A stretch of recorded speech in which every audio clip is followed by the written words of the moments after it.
Good day, learners. My name is Dimpho Rampora, and today's lesson is on the Earth as a system. We will be looking at some practice questions as well as application questions. Okay, let's get right into it. Right, number one says, why do we refer to Earth as a system? Okay, now we refer to Earth as a system because it consists of spheres. Remember, we spoke about the spheres. It consists of spheres that interact to form a system.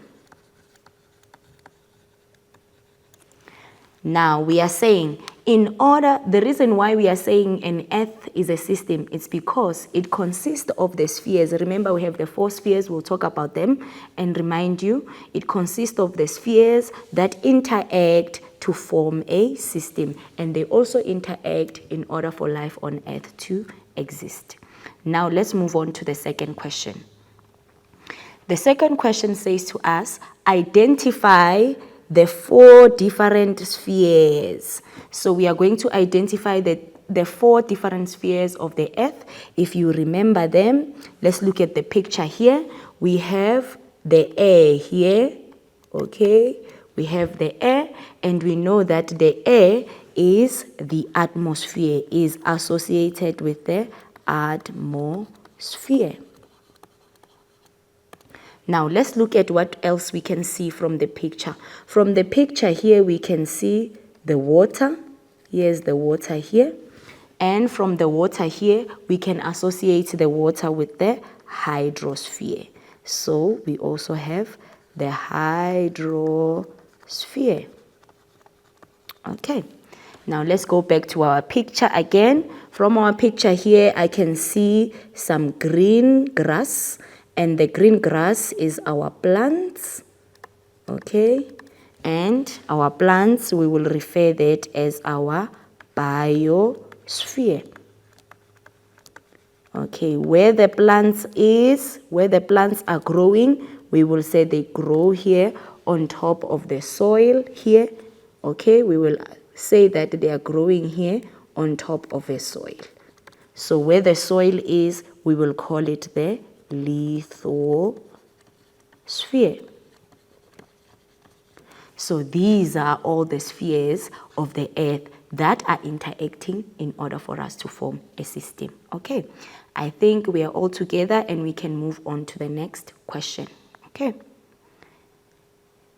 Right, the next question says to us, describe the interaction. We must describe the interaction between any of the spheres you learned about using the same picture that we were dealing with.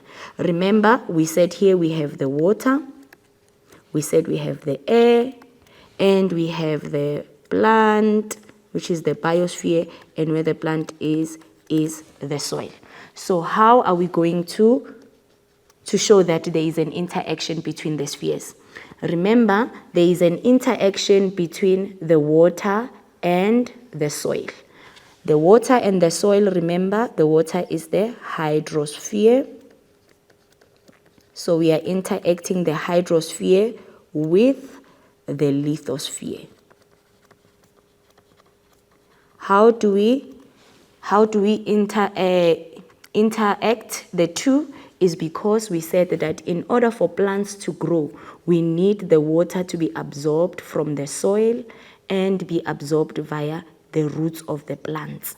So even here, so that means we have an interaction between the hydrosphere, which is the water, the lithosphere, which is the soil, as well as, okay, I'm going to just write it below here as the biosphere. Okay. Now, in order for the plant to grow, it needs the water from the soil that has to be absorbed into the roots of the plant in order for the plants to grow. So with that, we are seeing the interaction between the hydrosphere, the lithosphere, as well as the biosphere. Remember, in order for the plant to grow, it doesn't only depend on the water and the soil. It also depends on the air. And in the air, the plant is looking for carbon dioxide. Remember, we said the air is a mixture of gases. We have carbon dioxide, oxygen, nitrogen, as well as water vapor.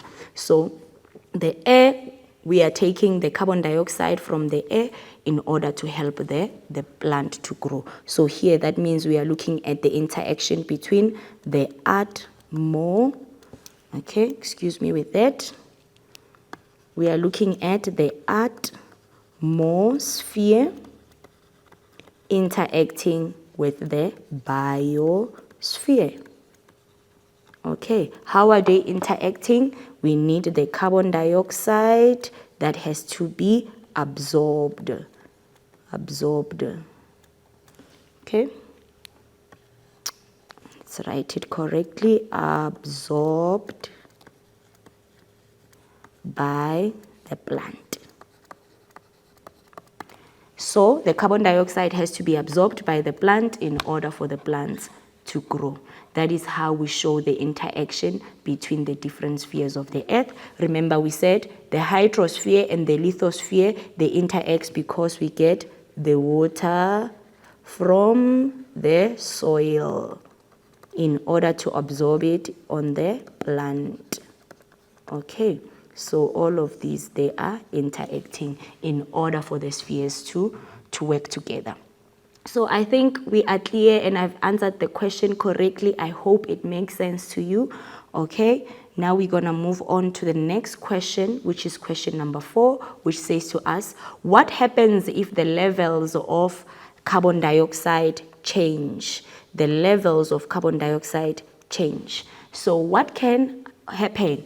What we do is, excuse me there, when the level of carbon dioxide change, that means we can either increase or decrease carbon dioxide. So here I'm going to explain what happens if we increase the level of carbon dioxide in the atmosphere. When that happens, that means that we are going to have an increase. We are going to have an increase in the greenhouse, okay, the greenhouse gas, which is carbon dioxide. So as the greenhouse gas increases, this then forms what we call global warming. Global warming. And the impact of global warming means that we are going to have severe climate change. We have a severe climate change. We are also going to experience some species becoming extinct, mass extinction, due to the level of the increasing of carbon dioxide due to global warming. Some animals need to adjust in order for them to be able to feed on other organisms. They can either adapt or they can either go extinct. So these are the things that we are going to suffer if there is an increase of the levels of carbon dioxide in the atmosphere. Most important to remember is that most common errors that we must look out for. Let me just erase the gas there so that we can see. Let me write it here. Okay. So most of the common errors that go together with this chapter is that we think that human beings or humans are the only cause of global warming. But we know very well that it's not only human beings. Also, animals can also decay. Plants and animals can decay. Excuse me for that. Plants and animals can decay, and as they decay, they will release a gas called methane, which when we release more methane in the atmosphere, it also leads to an increase in the greenhouse gases, which can also lead to global warming. Okay, I hope now you understand that not only humans can cause global warming. Now let's go to an air break. See you soon.